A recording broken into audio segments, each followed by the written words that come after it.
So technique for the two-arm swing. It's pretty simple really. Basically start with a roughly shoulder width stance. Feet generally pointing forwards, as in you don't want them turned right out or anything like that. It's okay to have just a fraction of a turnout. Main thing is you want to make sure you've got enough room for the bell swinging between your legs and you're nice and stable. So they're the main points to think about. From here, a really simple way to start. If you line the kettlebell handle up in between your heels, this is a good point to aim for just when you're starting to learn. So, for example, if I pick it up here, making sure that I'm bending at the hips, knees are soft, back straight, and just stand up. Then I can aim to put it back down in that position, but only go halfway. So the kettlebell goes behind my knees, and then I stand up. Behind my knees, halfway down to that point on the floor, standing up. If I start to make this a little bit faster, bring my hips through a little bit more quickly, you can now see that the kettlebell starts to swing.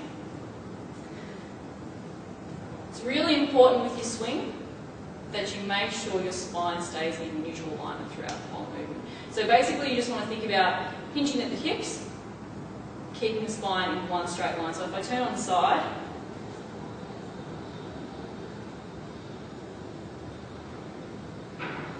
my spine should stay roughly in the same line throughout the whole movement.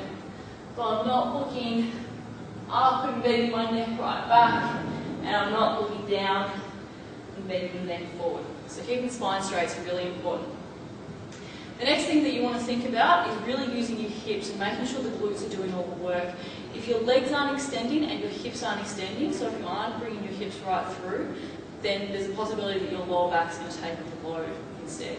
So make sure that you actually fully extend the hips at the top of the movement. So you can see, as I come through, straightening my legs and hips right out. What you don't want is to finish in any sort of position like this where there's any sort of bend at all in the hips or the knees. Straighten right up at the top. So they're really the main points that you want to look at for the two-arm swing as far as safety goes. The next thing you want to think about is having that hip-dominant movement. So thinking about your hips being locked on rails and moving backwards and forwards rather than up and down into a squat.